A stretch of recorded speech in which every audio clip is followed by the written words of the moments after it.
ने तरुण की हत्या की है दिल्ली में, किस तरह की सजा मिलनी चाहिए? उनको सर फांसी की सजा होनी चाहिए। मैं ये कहना चाहता हूं कि जिन्होंने ऐसा किया, अगर एक बच्ची, नाबालिग बच्ची, छोटी बच्ची, अगर उसके गुब्बारे से कई छींटे पड़ गई तो उनको क्या हो गया?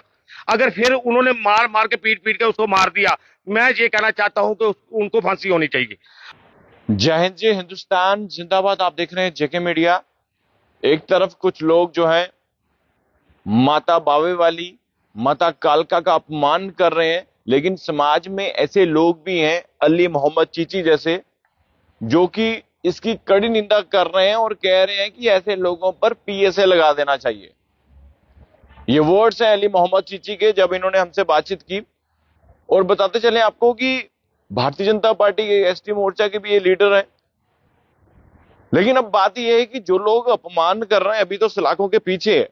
क्या किसी भी, जो भी, जितने भी लोग इस वक्त देख रहे हैं, मैं उनको यही कहना चाहूंगा, किसी को कोई भी अधिकार नहीं है कि वो किसी भी धर्म का अपमान करे। चिच्ची साहब, ये जो पकड़े गए हैं जिन्होंने माता काली का अपमान किया है, आप क्या कहना चाहते हैं? सर, सबसे पहले मैं आपका आभारी हूं, शुक्रिया अदा करता हूं कि आप हमेशा हमें टाइम देते हो, समय देते हो।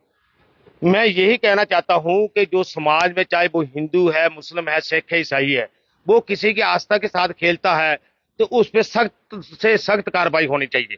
उसको मैं एडमिनिस्ट्रेशन से, जम्मू आईजी साहब से, डीआईजी साहब से, एसएसपी जम्मू से भी अपील करना चाहता हूं और एलजी सरकार से अपील करना चाहता हूं कि जो ऐसा हमारे भाईचारे को तोड़ने वाली बात करता है, उस पर सख्ती से सख्त कार्रवाई होनी चाहिए। पीएसए लगना चाहिए 100%। सर, मैं ये कहना चाहता हूं कि जैसे हमारे को कई लोग अंजीर को तस्करी करते हैं, मैं उनसे भी अपील करूंगा कि इस काम को छोड़ के पीछे आ जाएं, क्योंकि इससे भी हिंदू भाइयों की आस्था को ठेस पहुंचती है।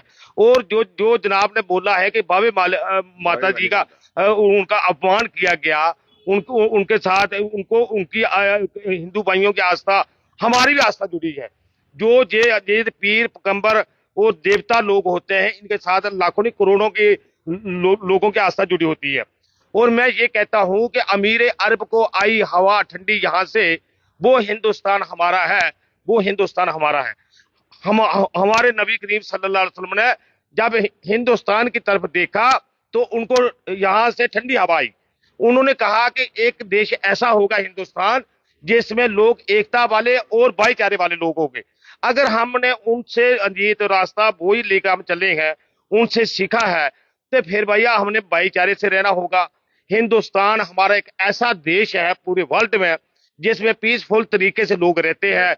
हिंदू को अपना अधिकार है, मुसलमान को अपना अधिकार है, ईसाई को अपना है, सिख को अपना है। यहाँ पे डेमोक्रेसी है। अपने हिसाब से वो इबादत कर सकता है, अपने हिसाब से वो पूजा कर सकता है, अपने हिसाब से वो अजीत पाठ कर सकता है। हम एक अल्लाह को मानने वाले हैं, हम अपने खुदा की इबादत करते हैं। हमें इस चीज से कोई इनकार नहीं कर सकता, कोई मना नहीं कर सकता।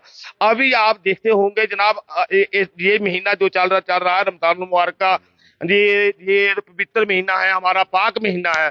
इसमें मैंने बड़े बड़े हिंदू भाई लोग देखे हैं जो शाम को आगे हमारी अफ्तारी के टाइम पहुंचते हैं। वहां पर हमारी अभी कोई 8 दिन पहले की बात है कि यहाँ के हमारे कर्नल साहब जो आर्मी के हैं, उन्होंने हमें बुलाया हुआ था, तो वहां पर हमारी अवतार पार्टी रखी थी कि ये हमारा देश, चाहे हमारे इंडिया की आर्मी हो, चाहे हमारे कोई अफसरान हो।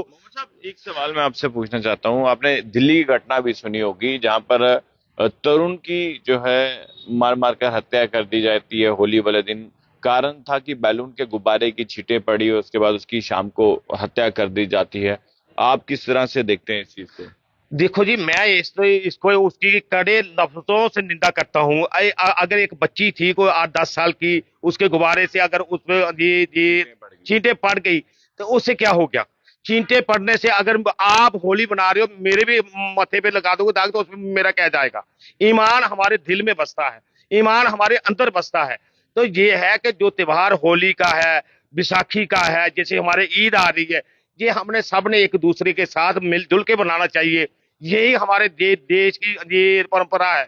यही हम हमारे देश के प्रधानमंत्री साहब वो कहते हैं कि सबका साथ, सबका विकास और सबका विश्वास, कि सब ने हमने आगे निकल, जैसे हमारी इंडिया की टीम ने ट्रॉफी लाई, तो पूरे हमारे देश को एक गर्व है, खुशी है। उसमें ये तो एक लड़का क्रिश्चियन था, वो बहुत अच्छा खेला, अजीत पिछली बार जब अजीत ट्रॉफी लाई थी तो उसमें हमारे मोहम्मद शमी साहब थे। हमारा देश यही चाहता है कि चाहे वो हिंदू है, मुस्लिम है, सिख है, ईसाई है, जो अच्छा करता है भाई उसको आगे लाओ, उसमें जात पात नहीं देखी जाती। तो जब हमें ये सब कुछ मिल रहा है फिर हम किसी का अपमान करें किसी की आस्था को ठेस पहुंचाए, मैं कहूंगा कि सबसे बुरा आदमी और सबसे उसको जरे इस देश में रहने का कोई अधिकार नहीं। लोगों ने तरुण की हत्या की है दिल्ली में, किस तरह की सजा मिलनी चाहिए? उनको सर फांसी की सजा होनी चाहिए। मैं ये कहना चाहता हूं कि जिन्होंने ऐसा किया, अगर एक बच्ची, नाबालिग बच्ची, छोटी बच्ची, अगर उसके गुब्बारे से कई छींटे पड़ गई तो उनको क्या हो गया? अगर फिर उन्होंने मार मार के पीट पीट के उसको मार दिया, मैं ये कहना चाहता हूं कि उनको फांसी होनी चाहिए।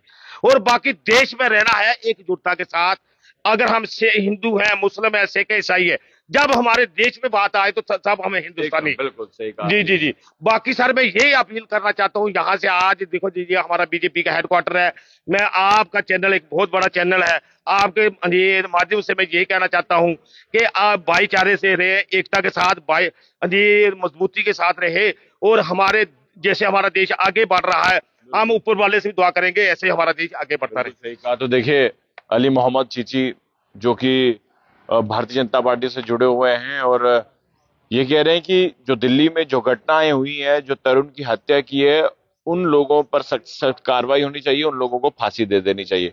दूसरी तरफ इन्होंने कहा कि जिन्होंने भी माता काली का अपमान किया है उन पर भी कानूनी कार्रवाई होनी चाहिए, ताकि एक मिसाल पैदा हो सके कि कोई भी वर्ग हो किसी भी धर्म का अपमान ना करे। देखते रहिए जेके मीडिया। धन्यवाद। जय हिंद।